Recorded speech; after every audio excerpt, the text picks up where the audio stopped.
بسم اللہ الرحمن الرحیم۔ محترم ناظرین، السلام علیکم۔ ایک دن پیغمبر اسلام اپنی ماں حلیمہ سعدیہ سے شکایت کرتے ہیں، کیونکہ دودھ کے ذریعے بھی وہ سارے رشتے قائم ہوتے ہیں جو خون کے ذریعے ہوتے ہیں، اس لیے حلیمہ سعدیہ پیغمبر اسلام کی ماں قرار پائیں۔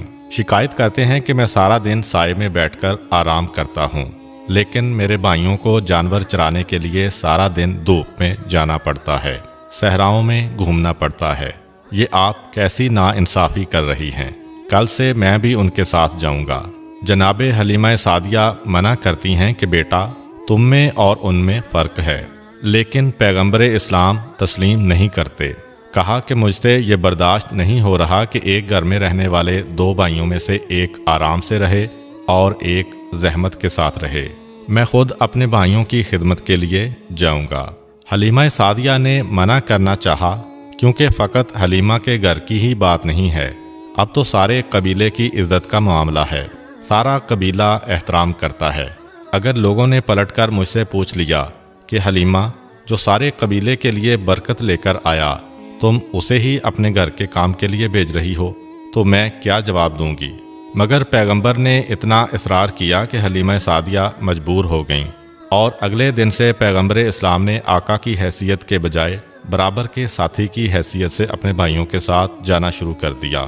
ایک مرتبہ جب آپ ان کے ساتھ بکریاں چرانے گئے تو وہ یہ دیکھ کر گھبرا گئے کہ قریب کی پہاڑی سے دو نوجوان اتر کر آئے، ہمارے بھائی کے قریب آئے، بازوؤں سے انہیں تھاما اور لے کر پہاڑی پر جا کر غائب ہو گئے۔ چیختے ہوئے اور فریاد کرتے ہوئے قبیلے میں آئے۔ ماں سے کہا، غضب ہو گیا، جو ہمارے بھائی ہیں جنہیں آپ مکہ سے لے کے آئی ہیں، پتہ نہیں کون سے دو آدمی آئے اور انہیں لے کر فرار اختیار کر گئے۔ حلیمہ سعدیہ کو حضرت عبدالمطلب کی یہ پیشین گوئی یاد ہے کہ دیکھو اس بچے کی حفاظت کرنا، دشمن مسلسل اس کے پیچھے لگے ہیں۔ گھبرا گئیں، سارے قبیلے میں فریاد کی۔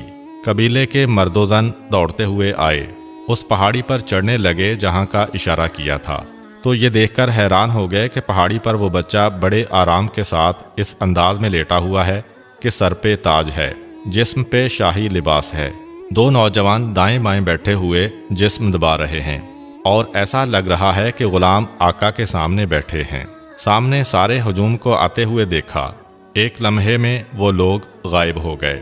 پیغمبر اسلام مسکراتے ہوئے کھڑے ہوئے، جناب حلیمہ سعدیہ سے کہا کہ مادر گرامی، آپ کو پریشان ہونے کی ضرورت نہیں ہے، پروردگار عالم کی جانب سے یہ میرے محافظ تھے جو ہر لمحے میرے ساتھ رہتے ہیں، ان کے ہوتے ہوئے کوئی مجھے نقصان نہیں پہنچا سکتا۔ اب حلیمہ سعدیہ کو کچھ اطمینان ہوا۔ اس کے بعد بھی 3 مرتبہ پیغمبر اسلام اس طرح غائب ہو گئے تھے، لیکن اب حلیمہ سعدیہ کو اطمینان ہوتا تھا۔ 2 سال کا عرصہ گزر جانے کے بعد حلیمہ سعدیہ پیغمبر اسلام کو لے کر ان کے دادا سے ملانے آتی ہیں۔ ابھی مکے کے قریب پہنچی تھیں، کسی کام کے سلسلے میں خیمے سے باہر آتی ہیں۔ یکا یک اندھیرا سا چھایا، اور پھر حلیمہ سعدیہ واپس جو آئیں تو یہ دیکھا کہ بچہ غائب ہے۔ حلیمہ سعدیہ تو پریشان ہو گئیں، مگر وہاں حضرت عبدالمطلب خانہ خدا کے قریب بیٹھے ہیں، مسند بچھی ہوئی ہے۔ یکا یک کان میں آواز آئی کہ آپ کا پوتا جو حلیمہ کے پاس تھا وہاں سے کھو گیا ہے۔ بس اتنا سننا تھا کہ بے چین ہو کر حضرت عبدالمطلب کھڑے ہو گئے، تلوار کو نیام سے نکالا، کعبے کے پردے کو تھاما اور آواز دی کہ اگر میرا بچہ نہ ملا تو میں 1000 عربوں اور 100 قریشیوں کو قتل کروں گا۔ پھر پردہ پکڑ کے کہتے ہیں، پروردگارا، میں نے اپنے پوتے کو تیری حفاظت میں دیا تھا، تو ہی اس کی حفاظت کرنے والا ہے۔ یکا یک ایک اور آواز آتی ہے، اے عبدالمطلب، گھبرانے کی ضرورت نہیں ہے، پروردگار عالم نے تمہارے بچے کو محفوظ رکھا ہے، اور مکے کے قریب فلاں صحرا کے فلاں مقام پر جاؤ، وہاں تمہارا بچہ تم کو مل جائے گا۔ جناب عبدالمطلب ننگی تلوار لے کے سواری کا جانور منگوا چکے ہیں، اس پر سوار ہو کر چلے اور مقررہ مقام پر پہنچے، اور یہ دیکھ کر حیران رہ گئے کہ صحرا میں ببول کا درخت لگا ہے، لیکن اس میں تازہ کھجوریں لٹک رہی ہیں۔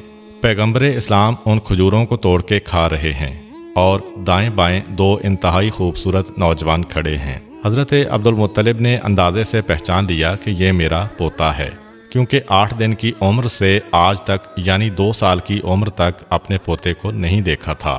قریب پہنچے اور پیغمبر سے پوچھا کہ تم کون ہو؟ حضرت عبد المطلب خود تو جانتے ہیں لیکن ساتھ والوں کو بتانا مقصود تھا۔ پیغمبر نے اپنا سارا شجرہ نسب بتا دیا۔ میں محمد ابن عبداللہ ابن عبد المطلب ابن ہاشم ہوں، یہاں تک کہ حضرت آدم تک اپنا پورا شجرہ بتایا۔ سوال کیا کہ یہ نوجوان تمہارے ساتھ کون ہے؟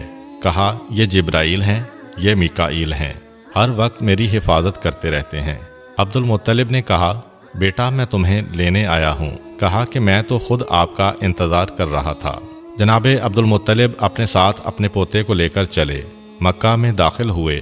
اب تاریخ یہ بتاتی ہے کہ 8ویں دن کے بعد سے اب تک اپنی ماں کو بھی نہیں دیکھا، لیکن سیدھا اپنی ماں جناب آمنہ کے مکان میں داخل ہوئے۔ قریش کی ساری عورتیں جمع ہیں، جناب آمنہ رو رہی ہیں اور انہیں تسلی دی جا رہی ہے، کیونکہ جناب آمنہ کو صرف یہ خبر ملی تھی کہ آپ کا لخت جگر صحرا میں کھو گیا ہے۔ پیغمبر اسلام بالکل اس طرح سے کہ جیسے پہچانتے ہوں کہ میری ماں کون ہے، عورتوں کے ہجوم میں داخل ہوئے اور سیدھے اپنی ماں کی گود میں جا کے بیٹھ گئے۔ ساری عورتیں حیران و پریشان ہیں کہ جس نے 8 دن کے بعد سے اپنی ماں کو نہیں دیکھا، مگر کس انداز سے اور کس یقین کے ساتھ اپنی ماں کی گود میں پہنچا ہے۔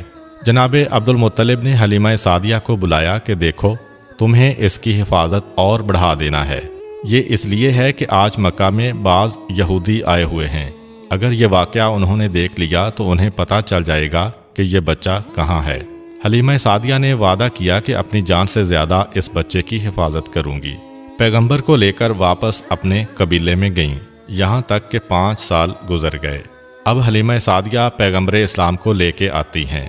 معاہدے کی میعاد پوری ہو چکی ہے۔ خود جناب عبد المطلب اور جناب آمنہ بھی اپنے لال کے فراق میں تڑپ رہے ہیں۔ حلیمہ سعدیہ کو انعام دے کر رخصت کیا گیا۔ اب پیغمبر اسلام اپنی ماں اور دادا کی آغوش میں آ گئے۔ تاریخ بتاتی ہے کہ 1 سال اپنی ماں کے ساتھ اور رہے، یہاں تک کہ رسول خدا کی عمر 6 سال کی ہوئی۔ جب رسول خدا کی عمر 6 سال کی ہوئی تو رات کو خواب میں جناب آمنہ نے اپنے شوہر عبداللہ کو دیکھا۔ ایک مرتبہ تڑپ اٹھیں، صبح آنکھ کھلی تو اپنے سسر جناب عبد المطلب کے پاس آتی ہیں اور آنے کے بعد اجازت طلب کرتی ہیں کہ میں مدینہ جانا چاہتی ہوں، وہاں پر میرے ماموں بھی ہیں اور میرے ماموں کے بیٹے بھی، اور وہیں پر میرے مرحوم شوہر کی قبر بھی ہے، میں ان کی قبر کی زیارت کرنا چاہتی ہوں۔ چنانچہ جناب عبد المطلب کی طرف سے اجازت ملنے کے بعد جناب آمنہ اپنے بیٹے اور اپنی ایک کنیز جناب ام ایمن اور سواری کے 2 اونٹ اور ضرورت کا سامان لیتی ہیں۔ یہ مختصر سا قافلہ مکے سے مدینہ کے لیے روانہ ہوتا ہے۔ سفر طے کرنے کے بعد یہ قافلہ مدینہ میں قبیلہ بنو نجار میں پہنچا۔ یہ خاندان پیغمبر اسلام کا ننیال خاندان ہے، اور یہی وہ قبیلہ تھا کہ جب حضرت رسول خدا صلی اللہ علیہ وآلہ وسلم مکہ سے ہجرت کر کے مدینہ آئے تو اس قبیلے کی بچیوں نے آپ کو خوش آمدید کہنے کے لیے مشہور و معروف قصیدہ طلع البدر علینا پڑھا تھا۔ تاریخ بتاتی ہے کہ جناب آمنہ 1 مہینے تک اس قبیلے میں رہیں، اسی مکان میں ہی ٹھہریں جہاں حضرت عبداللہ کی قبر مبارک تھی۔ کچھ عرصہ وہاں گزارنے کے بعد واپسی کا ارادہ کیا، مدینے سے مکہ کے لیے روانہ ہوئیں۔ مدینے سے تقریباً 100 کلومیٹر کے فاصلے پر پہنچیں کہ مقام ابوا آ گیا۔ یہی وہ مقام ہے جہاں حضرت آمنہ اتنی بیمار ہو گئیں کہ آگے سفر کرنے کی ہمت نہ رہی۔ مختصر سا قافلہ روکا گیا۔ جناب آمنہ کی بیماری بڑھتی جا رہی تھی، یہاں تک کہ جناب آمنہ کا یہیں پر انتقال ہو گیا۔ 6 سال کی عمر میں پیغمبر اسلام کو باپ کے بعد ماں کی جدائی کا صدمہ بھی برداشت کرنا پڑا۔ جناب آمنہ کو بڑے احترام کے ساتھ اس مقام پر دفن کیا گیا، اور جناب ام ایمن 6 سال کے اس بچے کو اپنی گود میں لے کر مکے کی جانب واپس چلیں۔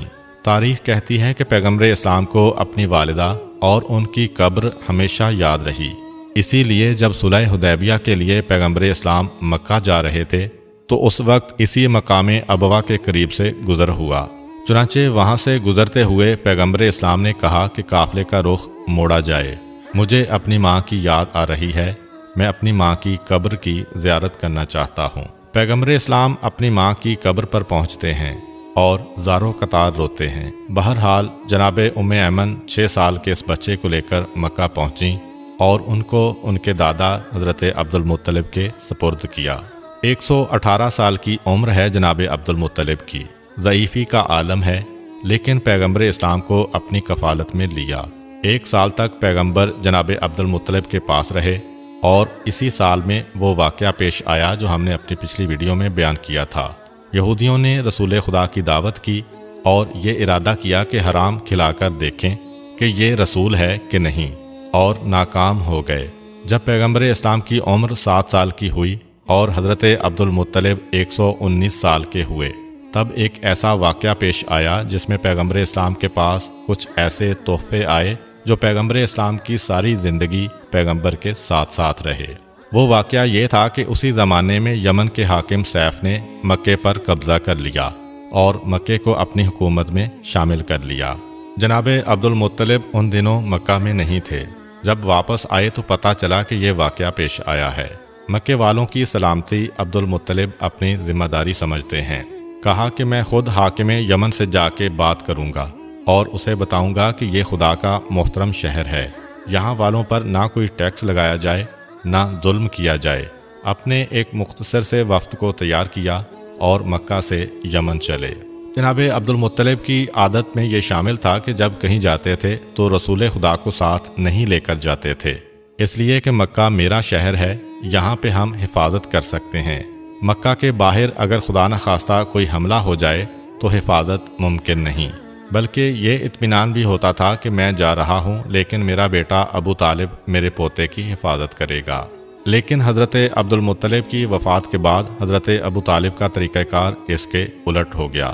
آپ جب بھی کہیں باہر جاتے تھے تو رسول خدا کو اپنے ساتھ لے کے جاتے تھے، کیونکہ اب پیچھے مکہ میں کوئی ایسا موجود نہیں تھا جو ان کی غیر موجودگی میں رسول خدا کی حفاظت کرتا۔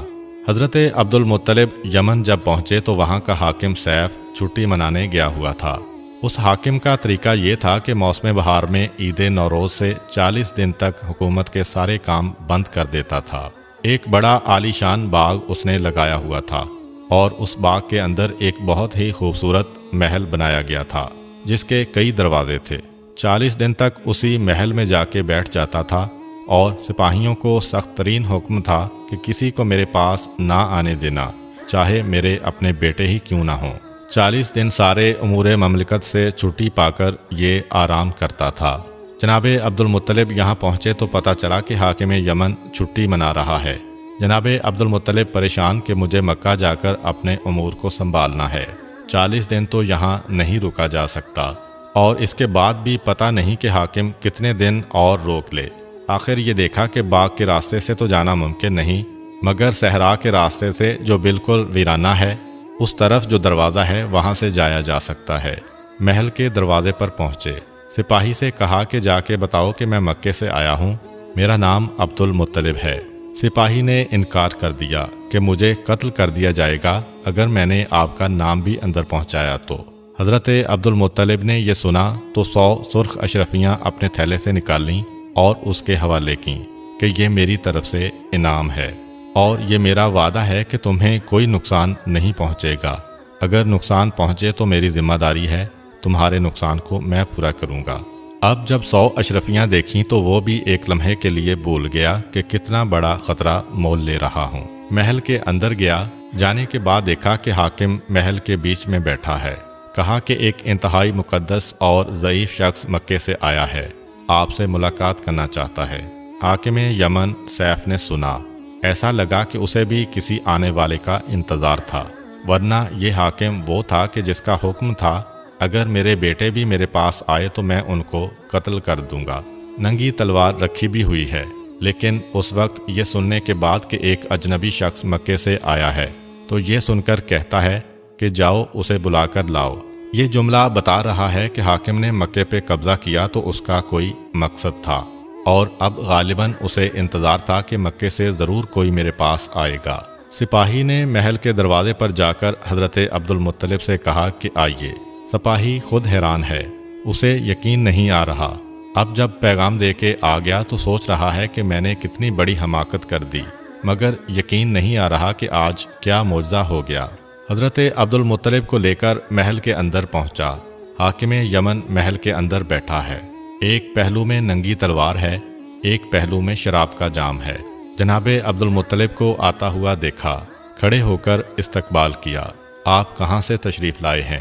جناب عبدل مطلب نے کہا کہ میں مکے سے آیا ہوں اور مکے والوں کے بارے میں آپ سے کوئی بات کرنا چاہتا ہوں۔ کہا کہ آپ بیٹھ جائیے، آپ سے تو بعد میں سنوں گا، پہلے میں آپ کو کچھ بتانا چاہتا ہوں کہ میرے پاس انبیاء کے صحیفوں سے ایک علم پہنچا ہے کہ مکے میں عنقریب خدا کا آخری رسول ظاہر ہونے والا ہے، اور یہ آخری رسول جب اس دنیا میں آئے گا تو اس کے باپ کا انتقال ہو چکا ہوگا، کچھ عرصے کے بعد اس کی ماں کا بھی انتقال ہو جائے گا، اس کے بعد اس کا دادا اسے اپنی نگرانی میں لے گا۔ جب وہ دادا اسے اپنی نگرانی میں لے گا تو ایک مرتبہ وہ دادا مجھ سے ملنے آئے گا، اور میرے پاس انبیاء کی جانب سے 3 امانتیں اس رسول کے لیے رکھی ہوئی ہیں۔ میں انتظار کر رہا ہوں کہ مکہ میں وہ کون ہے جو آ کے مجھ سے یہ امانت لے جائے۔ یہ بھی یاد رکھیے کہ اس بچے کی پہچان یہ ہے کہ اس کے دونوں کاندھوں کے بیچ ایک مہر نبوت لگی ہوئی ہے جس پہ لکھا ہے لا الہ الا اللہ محمد الرسول اللہ۔ جب یہ بچہ آپ کو مکے میں نظر آئے تو آپ فوراً مجھے آ کر پیغام دیں، کیونکہ میں اس کا انتظار کر رہا ہوں۔ جناب عبد المطلب جانتے ہیں کہ یہ کس بچے کا تذکرہ ہو رہا ہے، لیکن سوچ رہے ہیں کہ کیا کہیں۔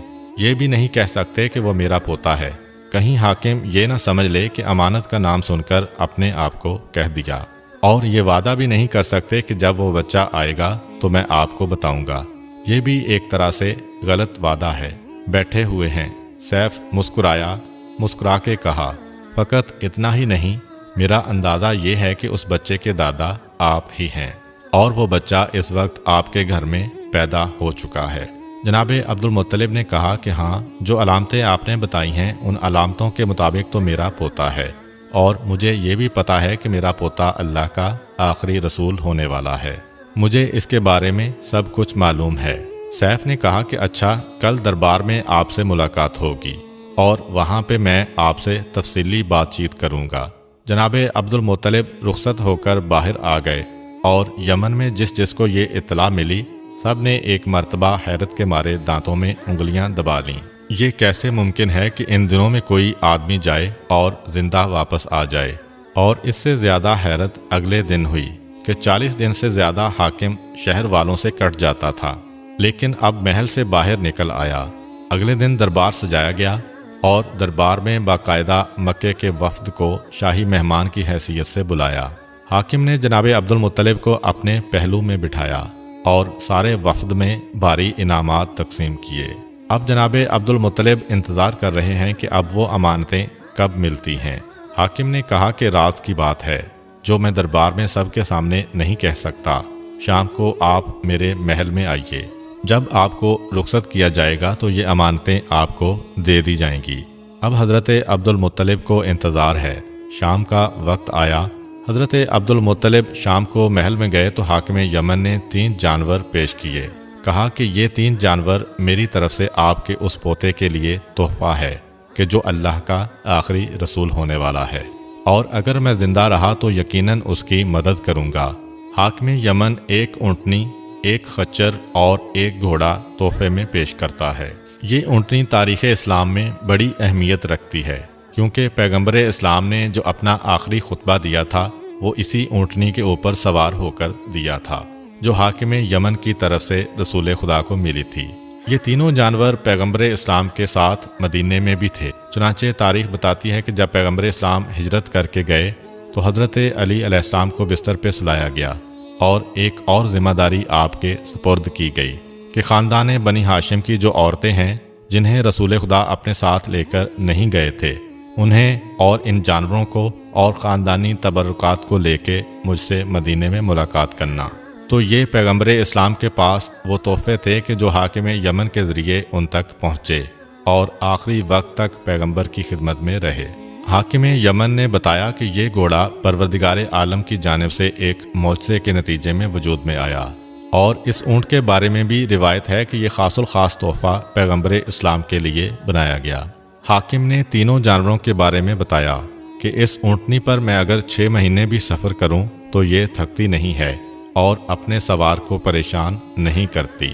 گھوڑا ایسا بابرکت ہے کہ میں جس جنگ میں بھی اس پر سوار ہو کر گیا کبھی مجھے شکست نہیں ہوئی اور میرے قدم پیچھے نہیں ہٹے۔ خچر ایسا ہے کہ اس کے اوپر سوار ہو کر اگر تفریح کی جائے تو انسان کی تفریح کا لطف دوبالا ہو جاتا ہے۔ یہ خاص الخاص 3 تحفے ہیں، یہ آپ اس سال اپنے ساتھ لے جائیں۔ آئندہ سال جب آپ تشریف لائیں تو ایک اور اہم ترین راز ہے جو انبیاء کے صحیفوں میں ہے اور میرے سینے میں محفوظ ہے۔ میں وہ آپ تک پہنچاؤں گا تاکہ آپ پھر اپنے خاندان والوں کو یہ راز بتائیں۔ اپنے پوتے کی حد سے زیادہ حفاظت کریں۔ آئندہ سال مجھ سے ضرور ملاقات کریں اور میرا یہ عقیدہ سنتے جائیں کہ میں آپ کے پوتے کی نبوت پر ایمان لا چکا ہوں اور اگر زندہ رہا تو تلوار نکال کر ان کی مدد کروں گا۔ حضرت عبد المطلب کو خدا حافظ کہا۔ حضرت عبد المطلب انتہائی خوشی کے عالم میں واپس آ رہے ہیں۔ مکہ کے قریب پہنچتے ہیں۔ ایک مرتبہ مکہ والوں کو پتہ چلا کہ ہمارے سردار حاکم یمن سے بات چیت کر کے آ رہے ہیں۔ سارا مکہ استقبال کے لیے نکلا۔ پیغمبر اسلام ساتھ ہیں، مگر راستے میں ایک جگہ پتھر پر بیٹھ گئے اور مکے والے آگے بڑھ گئے۔ جیسے ہی یہ استقبالیہ ہجوم حضرت عبد المطلب کے پاس پہنچا تو حضرت عبد المطلب نے کسی کو نہیں دیکھا۔ پہلا سوال کیا کہ میرا پوتا کہاں ہے؟ اب لوگ ایک دوسرے کو دیکھ رہے ہیں۔ پتہ چلا کہ وہ تو راستے میں ایک جگہ آرام کے لیے بیٹھ گئے تھے۔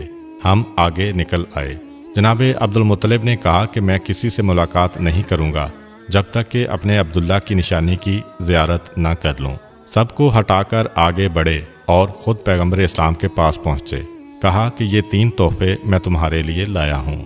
پیغمبر اسلام نے انتہائی خوشی کے ساتھ ان تحفوں کو قبول کیا۔ حاکم یمن کو دعا دی اور اس کے بعد ساری زندگی یہ تحفے پیغمبر کے ساتھ ساتھ رہے۔ یہ پیغمبر اسلام کی عمر کے 7ویں سال کا واقعہ ہے۔ 1 سال گزرا، پیغمبر اسلام 8 سال کے ہو گئے۔ اسی دوران مکہ میں قحط پڑا اور ایسا قحط کہ لوگ دانے دانے کو محتاج ہوتے جا رہے تھے۔ حضرت ہاشم کی ایک پوتی تھی، یعنی پیغمبر اسلام کی رشتے کی پھوپھی۔ انہوں نے ایک مرتبہ خواب میں یہ دیکھا کہ جب تک تم عبداللہ کے یتیم کے ذریعے سے دعا نہیں مانگو گے اس وقت تک مکہ والوں کی پریشانی دور نہیں ہو سکتی۔ خاندان بنو ہاشم کے لیے تو یہ کوئی مسئلہ ہی نہ تھا۔ اگلے دن یہ خواب جب مکہ میں پھیلا تو سب تیار ہو گئے۔ پیغمبر اسلام کو آگے آگے لے کر چلے اور مکہ کے باہر جا کر پیغمبر نے دعا مانگی۔ بارش تو ہوئی مگر ابو جہل وغیرہ جو پہلے ہی سے حسد کے مارے تڑپے جا رہے تھے کہ سارے اعزازات اس خاندان کو مل رہے ہیں، ایک مرتبہ ان کے حسد میں اور اضافہ ہوتا چلا گیا۔ 8ویں سال میں پیغمبر اسلام کو ایک اور صدمہ برداشت کرنا پڑا۔ 8 سال اور 8 مہینے پیغمبر اسلام کی عمر ہے۔ وہ وقت قریب آ رہا ہے کہ حضرت عبد المطلب کو یمن سے آئے ہوئے 1 سال ہو جائے گا۔ واپس جانا چاہتے ہیں مگر پروردگار عالم غالباً اس راز کو راز ہی رکھنا چاہتا ہے۔ خدا جانے حاکم یمن کیا بات کہنا چاہتا تھا، کیونکہ اس سے پہلے کہ حضرت عبد المطلب یمن جاتے حضرت عبد المطلب بیمار پڑے اور مکہ میں ہی آخری وقت آ گیا۔ حضرت عبد المطلب کی حالت بگڑتی جا رہی تھی، یہاں تک کہ خاندان کے لوگوں نے طے کیا کہ حضرت عبد المطلب کو خانہ خدا کے قریب منتقل کیا جائے۔ چنانچہ جناب عبد المطلب کو خانہ خدا کے قریب لایا گیا اور ان کے لیے ایک مسند کو بچھایا گیا۔ حضرت عبد المطلب کو اس پر لٹا دیا گیا۔ خانہ خدا کے دروازے کے قریب حضرت عبد المطلب انتہائی بے چینی سے چاروں طرف دیکھ رہے ہیں، جیسے کسی کو تلاش کر رہے ہوں۔ پیغمبر اسلام بھی پیچھے پیچھے آ رہے تھے۔ جب یہاں پہنچے تو سیدھا آگے بڑھ کر اس مسند پر قدم رکھا۔ ابو لہب جو رسول خدا کا چچا تھا، اس نے سوچا کہ موقع غنیمت ہے، آگے بڑھ کر پیغمبر اسلام کو روکا۔ حضرت عبد المطلب جو غشی کی حالت میں ہیں، ایک مرتبہ آنکھیں کھولیں، چاروں طرف دیکھا، ایسا لگا کہ کسی کو ڈھونڈ رہے ہیں۔ کسی نے سوال کیا کہ آپ کس کو تلاش کر رہے ہیں؟ جواب نہ دیا۔ پھر چاروں طرف دیکھا، نگاہ پڑ گئی کہ میرا پوتا آگے آ رہا ہے اور ابو لہب راستہ روک رہا ہے۔ اگرچہ بے ہوشی کے قریب ہیں، زبان حرکت نہیں کر رہی، مگر اس وقت بھی جلال آ گیا اور انتہائی سختی کے ساتھ ابو لہب کو ڈانٹ کر کہا کہ خبردار، آئندہ میرے بیٹے عبداللہ کی اس نشانی کے کسی کام میں دخل نہ دینا۔ سارا مکہ جناب عبد المطلب کو دیکھنے آیا ہوا تھا۔ ابو لہب نے اپنی توہین محسوس کی، مگر کیا کر سکتا تھا، مجبوراً پیچھے ہٹنا پڑا۔ حضرت عبد المطلب نے حکم دیا کہ میرے پوتے کو آگے لایا جائے، اس کی وجہ سے میں بے چین و بے قرار تھا۔ پیغمبر اسلام آگے آئے، جناب عبد المطلب نے اپنے سینے پہ سلایا، کہا کہ اب مجھے قرار آ گیا۔ حکم دیا کہ قرعہ ڈالا جائے کہ اب میرے بعد میرے اس پوتے کی نگرانی کون کرے گا۔ قرعہ ڈالا گیا، حضرت ابو طالب کا نام آیا۔ حضرت ابو طالب کو مکے کی سرداری بھی ملی، اور اس سے بڑھ کر یہ سعادت کہ اب پیغمبر اسلام ان کے گھر میں پرورش پائیں گے۔ ایک مرتبہ حضرت ابو طالب کو آگے بلایا اور قریب بلا کر وصیتیں کیں، اور سب سے پہلا عہد یہ لیا کہ خدا کی قسم کھا کر یہ عہد کرو کہ اگر میرے اس پوتے پہ کسی وقت کوئی مصیبت کا وقت آیا تو تم اپنے مال، عزت، جان اور اولاد تک کو قربان کرنے سے گریز نہیں کرو گے۔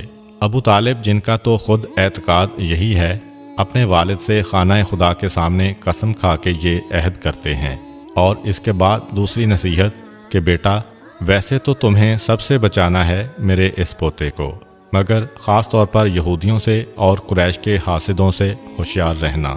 حضرت ابو طالب نے عہد کیا کہ میری جان و اولاد سے بھی زیادہ قیمتی ہے میرا یہ بھتیجا۔ حضرت ابو طالب کے ہاتھ میں پیغمبر اسلام کا ہاتھ دیا، اس کے بعد آواز دی کہ اے قریش والو، کیا میرا تم پر کوئی حق ہے یا نہیں؟ سارے قریش نے کہا کہ آپ کی وجہ سے ہم صاحب عزت ہو گئے، آپ کی وجہ سے سارا عرب ہمارا احترام کرنے لگا، آپ کا ہمارے جان و مال پہ حق ہے۔ کہا بس میرے اس حق کا واسطہ میرے اس پوتے کی مدد کرتے رہنا اور اس کے حکم کی اطاعت کرتے رہنا۔ سارے قریش نے یک زبان ہو کر کہا ہمارا آپ سے یہ وعدہ ہے۔ اب حضرت عبد المطلب چاروں طرف دیکھتے ہیں۔ حضرت ابو طالب سوال کرتے ہیں کہ کیا بات ہے؟ کہا کہ میں دنیا سے جا رہا ہوں، میرا دل یہ چاہتا ہے کہ میری بیٹیاں میرے سرہانے ہوں اور مجھ پر گریا کریں اور میں اس دنیا سے رخصت ہوں۔ قریش کے دوسرے لوگوں کو ذرا دور کیا گیا۔ حضرت عبد المطلب کی 6 بیٹیاں تھیں، یعنی پیغمبر اسلام کی 6 پھوپھیاں تھیں، ان سب کو بلایا گیا۔ جناب عبد المطلب کی بیٹیاں شاعری جانتی تھیں۔ حضرت عبد المطلب نے اپنی بیٹیوں سے کہا کہ میں تمہارے گریا و زاری کے درمیان اس دنیا سے رخصت ہونا چاہتا ہوں۔ ایک ایک بیٹی اپنا لکھا ہوا مرثیہ پڑھتی ہے۔ حضرت عبد المطلب کو سکون آتا جا رہا ہے، یہاں تک کہ 6 بیٹیوں نے اپنے مرثیے ختم کیے۔ حضرت عبد المطلب نے پیغمبر اسلام کی پیشانی کو بوسہ دیا جو دادا کے سینے پر لیٹے ہیں، اور حضرت عبد المطلب اس دنیا سے رخصت ہو گئے۔ تاریخ یہ بتاتی ہے کہ سارے مکے نے صحیح معنوں میں حضرت عبد المطلب کا سوگ منایا۔ حضرت عبد المطلب کی وفات کے بعد پیغمبر اسلام اپنے چچا ابو طالب کے گھر میں منتقل ہو گئے۔ حضرت ابو طالب کو مکے کی سرداری بھی مل گئی اور پیغمبر اسلام بھی حضرت ابو طالب کے گھر آئے۔ حضرت ابو طالب کے گھر پیغمبر اسلام جب تشریف لائے تو حضرت ابو طالب اس عزت و احترام کا ابھی سے مظاہرہ شروع کر دیتے ہیں کہ جو عام مسلمانوں نے اعلان رسالت کے بعد شروع کیا۔ اپنے بستر پہ ساتھ سلاتے ہیں، ایک ہی لحاف میں ساتھ رکھتے ہیں تاکہ کسی دشمن کا حملہ نہ ہونے پائے۔ گھر میں خاص طور پر حکم ہے کہ جب تک میرا بھتیجا کھانے کے لیے دسترخوان پر نہ بیٹھے، خبردار کوئی گھر والا کھانا نہیں کھا سکتا۔ سارے کا سارا کھانا پیغمبر اسلام پر منحصر ہے، یہاں تک کہ تاریخوں میں ہے کہ اگر کسی دن پیغمبر اسلام کا کھانا کھانے کا دل نہیں چاہا تو ابو طالب کا حکم ہوتا کہ آج میرے گھر میں کھانے کا دسترخوان ہی نہیں بچھے گا، سب فاقہ کریں، یہ مجھے قبول ہے، مگر یہ برداشت نہیں کہ میرے بھتیجے کے ہاتھ ڈالے بغیر کسی کھانے کو استعمال کیا جائے، کیونکہ جب میرا بھتیجا کسی کھانے میں ہاتھ ڈالتا ہے یا مس کرتا ہے تو برکت ہی برکت ہو جایا کرتی ہے۔ ادھر ابو طالب کے یہ احکامات ہیں، ادھر ان کی زوجہ محترمہ جناب فاطمہ بنت اسد بھی کہتی ہیں کہ میں نے مسلسل معجزات پہ معجزات دیکھے۔ فرماتی ہیں کہ ہمارے گھر میں کھجور کا ایک سوکھا ہوا درخت تھا۔ ایک دن رسول خدا مکان کے صحن میں داخل ہوئے، صحن میں آ کر کسی کام سے درخت کے قریب رک گئے، درخت پہ ہاتھ رکھا، جیسے ہی درخت پر ہاتھ رکھا تو درخت میں تازہ کھجور پیدا ہو گئے۔ درخت سوکھا ہے، سرسبز نہیں ہوا، مگر کھجور پیدا ہو گئی۔ جناب فاطمہ کہتی ہیں کہ اب کے بعد اس درخت کا یہ طریقہ ہو گیا کہ دن میں کم سے کم ایک مرتبہ اس میں کھجوریں ضرور آیا کرتی تھیں اور میں ان کھجوروں کو توڑ کر اپنے گھر والوں کو کھلایا کرتی تھی۔ ایک دن ایسا اتفاق ہوا کہ اس کھجور کے درخت نے ناغہ کر دیا اور کھجوریں نہیں دیں۔ اب پریشان، کیونکہ عادت پڑ گئی تھی۔ تھوڑی دیر بعد میرا بھتیجا مکان میں داخل ہوا۔ میں نے اس سے ایک طرح کی شکایت کی کہ اس درخت کو کیا ہو گیا ہے، اس نے کھجوریں دینا بند کر دی ہیں۔ اتنا سننا تھا کہ میرا بھتیجا آگے بڑھا اور درخت کے قریب پہنچا۔